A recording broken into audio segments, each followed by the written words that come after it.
Hello, and welcome back. This is the Hammerbarn Project, a little podcast that I do with two friends. I've got Frank here. Booyakasha. And I'll take it. I love the energy. And Marty, how you doing? Yeah, good. I'm over here.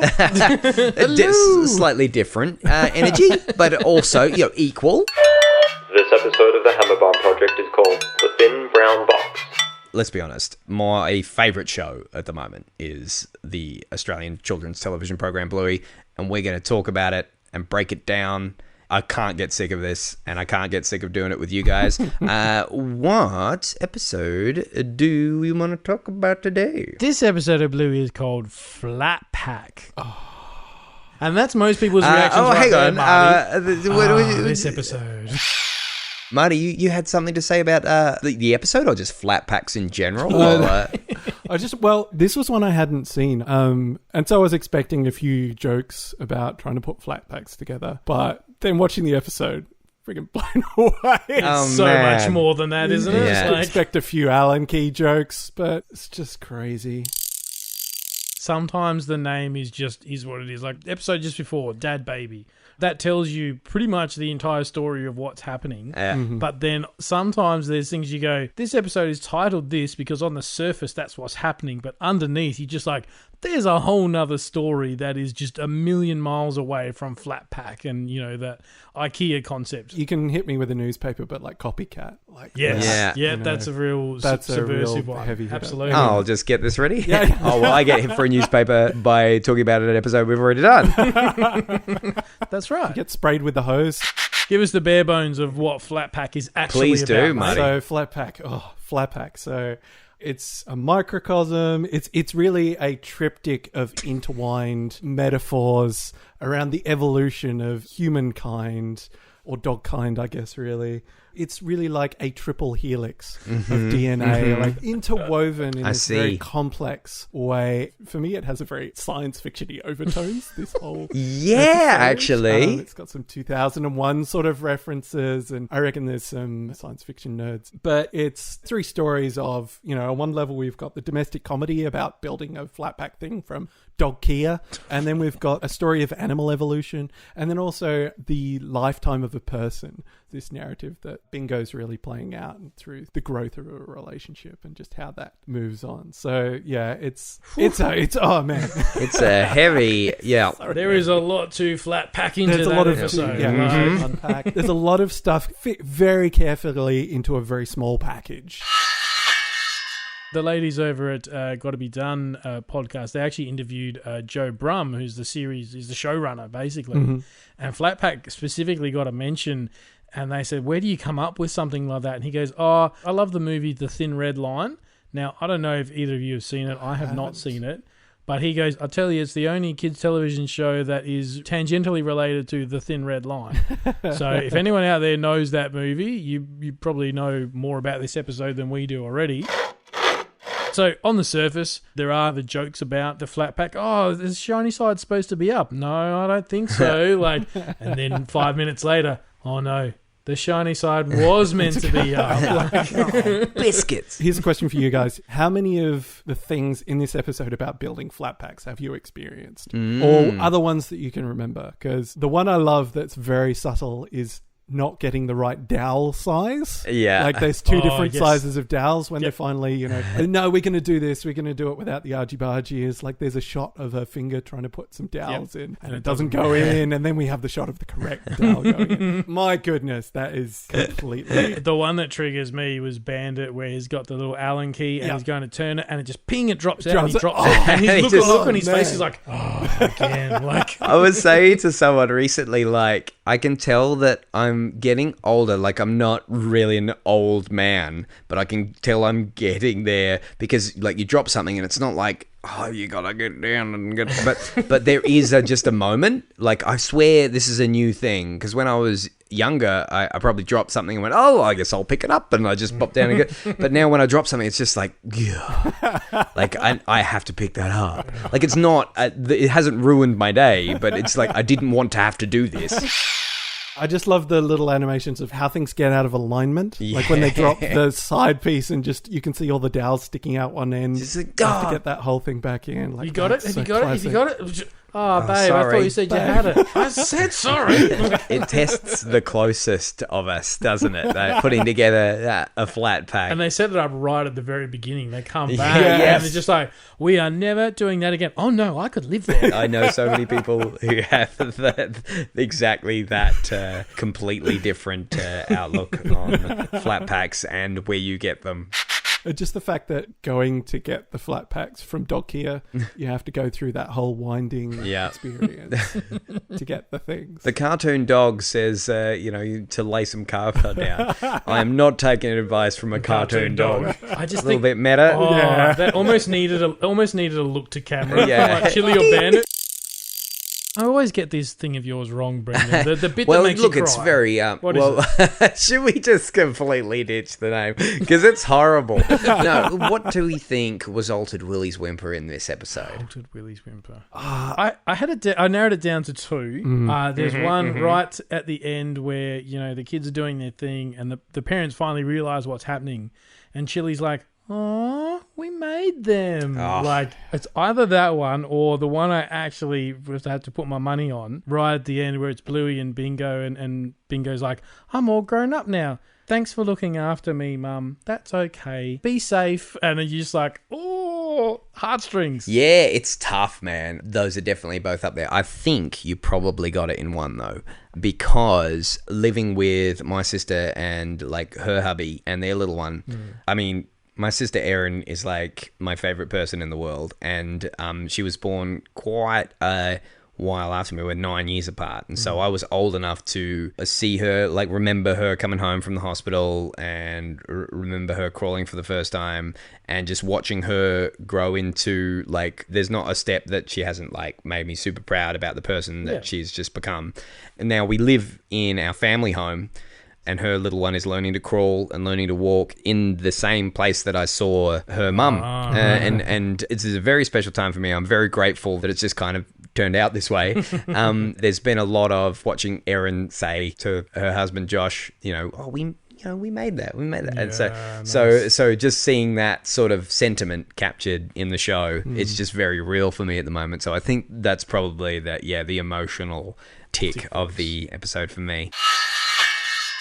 The one theme I guess I didn't get the first couple of times I watched this was I think it's even the last line of the episode. Bingo goes off, That's mine. and she's doing her thing, and Bluey's like, well, what do I do now? And then, Chilli, hey, come up here, walks through this. P.S. How amazing is that foam city? I know these things come with a lot of foam. I feel there's a bit of embellishment there, but it looks amazing in total fairness. And then that real poignant shot where the two grasp hands as Bluey goes up the stairs. Yeah. And then they're sitting there in the rocking swing, and then Bandit just says it. He goes, oh, this is heaven. Do you know what I mean? And that's where, and that only hit home to me just today when I watched it. I went... Because you're focused on all the IKEA parts of it. Then there's the evolution story. Then there's the parent-child relationship, and then it just goes full circle. It's like, parents done the right thing, kids off, and mum and dad go to heaven. I'm just like, holy crap! This is a kids show. Yeah. It's so heavy, isn't it? It's a lot. We've been talking about the Chilli and Bandit bits of it, but the way that the story evolves, there we go, for Bluey and Bingo. And I just love all the little noises they make, I think, more than anything else. The fish animation of them doing the fish is just fantastic. I love it when the Bluey characters play animals. Yes. There's that other episode that I'm not going to mention because of the newspaper, where they do some fantastic animal work. But in this one, just the eep, meop, meop, Yeah. bloop, bloop, bloop, bloop. All that sort of stuff is great. I like the one when they're under the bag of beans and they do it like boop, boop, and Bluey puts her arm around Bingo. Just boop, boop, it's boop. super cute. One of the other things as well, we go through from like fish to frogs to dinosaurs to birds. I loved the idea that the reason we don't live in trees anymore is because our arms got tired. I think that is a very good evolutionary theory. Yep. But then just like the way that drawing comes in, Yeah. creating art, and then the use of tools. Yeah. That shot is just straight out of 2001, I think. Yeah. Just like the bone, holding up the bone. But they have that sequence where they're making fun of the mum and dad who are arguing arguing. Yeah. In my mind, they are the gods because they've got the lightning bolts around them. And Yeah. The way that it's drawn is everything comes from them. The volcanoes come from them, the other stuff. And also the fact that they're arguing. It's very Greek pantheon-esque. Yeah. They're the gods up in heaven who are having little tiffs and arguments about stuff. And ultimately you go up to heaven with them. Now you've added Greek mythology into an already packed episode. The other one that really gets me in, I don't know, maybe it's like 2001 or Planet of the Apes sort of thing of the utopian city at the end, especially when they're wearing the funny hats. That just feels very 1970s, 1980s science fiction film. You know, they've created everything they can and now they're heading off into space, which is also a great little sequence of her jumping into the thing and going, sort of running away. Whee! The funny hat sells it. Yeah, just right across the sunset in the middle of the frame. Yeah, the sunset as well. The end of the day, the end of the age, the end of the mother's life as she passes on.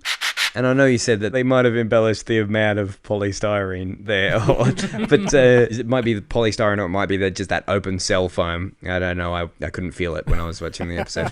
But I think that is as much as I thought might have been there when I was a kid. That's how much it feels like. Yeah. And that's the thing. You let it go because as a kid, when, you know, mum and dad are unpacking something like this, it feels like there's a city's worth of it. Man. Do you know what I mean? Whenever we got a new dryer or like a new fridge, like the bigger the box, the better. And we used to like, I don't know, maybe this is just me and my weird family, but we used to get like old street directories. No, not street directories. This is how long it's been a time since anyone's used street directories or phone books that I'm getting them mixed up. But we used to tear the pages out of phone books and scrunch them up and throw them in there and just like swim around like it was a ball pit. Oh, right. I remember even when we came to Sydney, of course, we bought a whole bunch of new furniture and then we just set up this puppet show just because it was fun. Yeah. Like we had to do something at the end of the day. We had all these boxes and we're like, let's have a puppet show. It's like that MasterCard ad, this toy, $200, or this one, $150. Watching them play with the box instead, priceless. Yeah.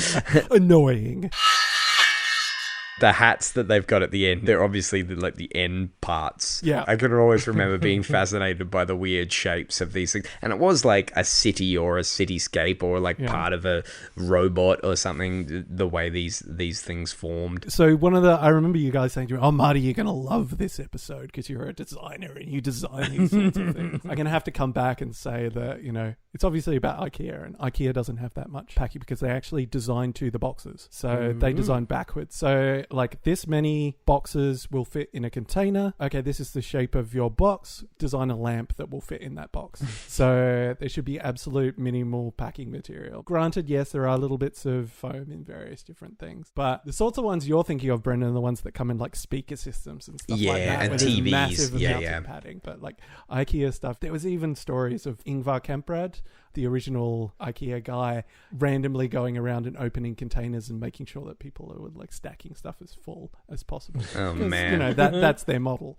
and that's what makes it work. And then when you finally do open one of those things, how do you put it together? Build. Yeah, build. I love it, like the Allen key when they find one. It's one of those. Toward the end, when Bandit and Chilli are actually working together without argy-bargy, one of them puts it into a bit of an angle and assists it, and they like it's very nice. They've done well to be able to reconcile after a trip to DogKEA and trying to assemble one together. Marty, you and I worked together at a place that sold flat packs. We did. I remember doing that. We'd have to make up the display models. Those were always the best days. They were. I always Actually, it was like big kids' Lego days. I can remember like we weren't supposed to sell the displays because then you have to put a new one together. But secretly, we wanted to put a new one. Yeah. Secretly, I tried to go, oh, you know, you could have the display if you want. Like if somebody looked like they didn't want to have to put it together, I was like secretly like, is the boss in today?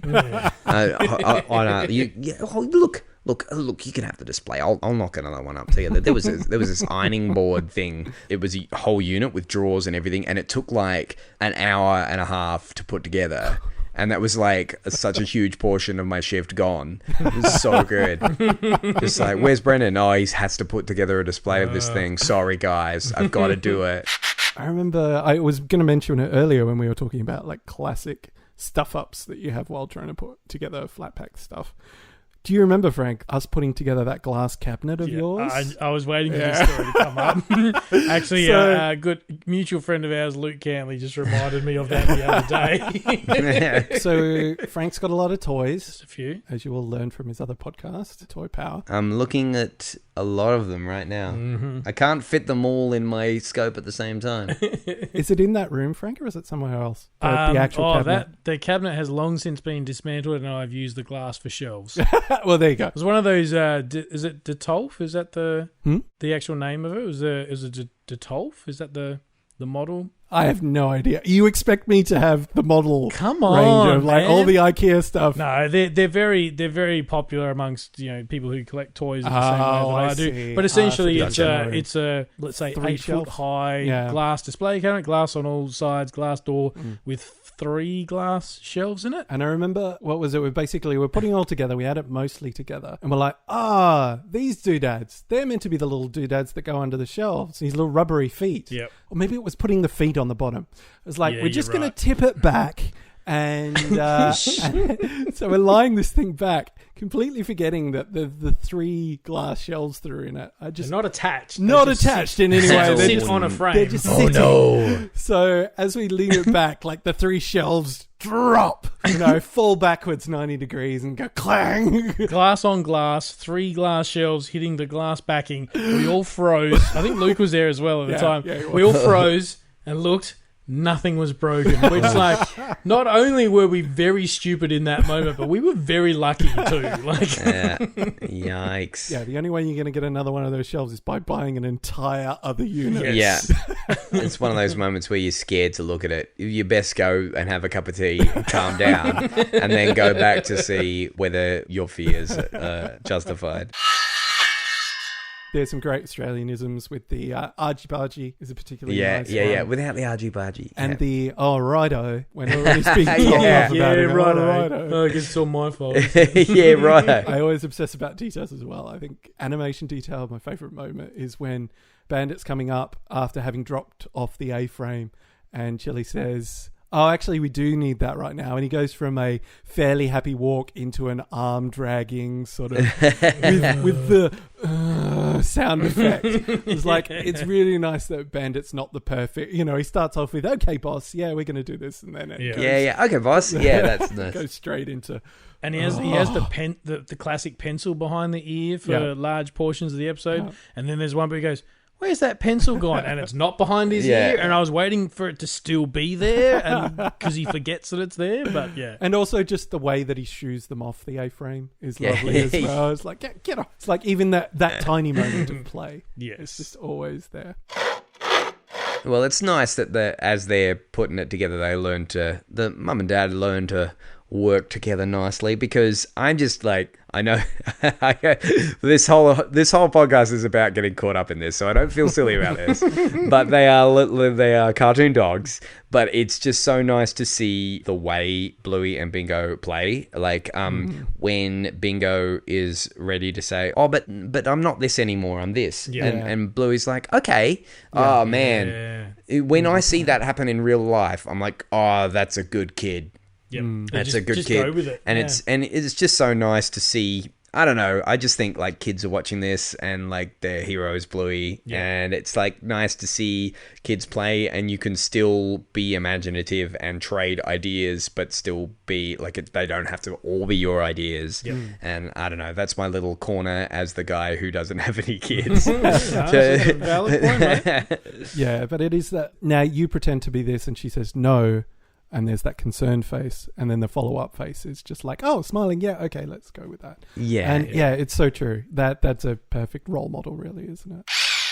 Oh, very good. I don't know about you guys, but I'm all packed out. Oh, you see? It's just, not only is this I'm out of episode stock, just sorry. full of life lessons, but it's full of stuff like that as well. or we're making it full of that. Opportunity for puns. I don't know if we have time to go to DogKEA because I got to get to, I don't know about you boys, I got to get to Hammerbarn before it closes. Is DogKEA our spin-off podcast? Is that what's going to happen next? Ooh, maybe DogKEA will be our Patreon. I do have more Invad Kumprad sort of material. If you guys Oh, gee, what's that? We're out of time. are you sure, guys? Yeah. Oh, wow.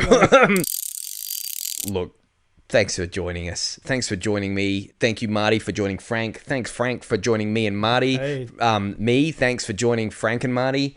Have I ever said that I love doing anything with you, Frank, and someone else? Because I just get to say Frank and that, and it kind of just sounds like I'm saying Frank and Marty. You're the something else, Marty. Enjoy that. Well, I'm so glad I'm someone else. Did I say something else? Marty's just something else. No, you are. It's no secret you're the Robin to my Batman, okay? That's been established. Okay, all right. But whenever I say I'm going around to like Frank and Ali's, or I'm going around, oh, you guys used to live together, or going over to see Frank and Marty, it sounds like I'm going to see like a monster. That's the combination of Also you and someone else. true, yeah. Like Frank and Nashi, or Frank and Marty, or Frank and Ali. Frank like and it's Ferg. like Frank and Ferg. Like it's just like I get to pretend in my head that I'm just like going to see a monster that's half you and half whoever else I'm.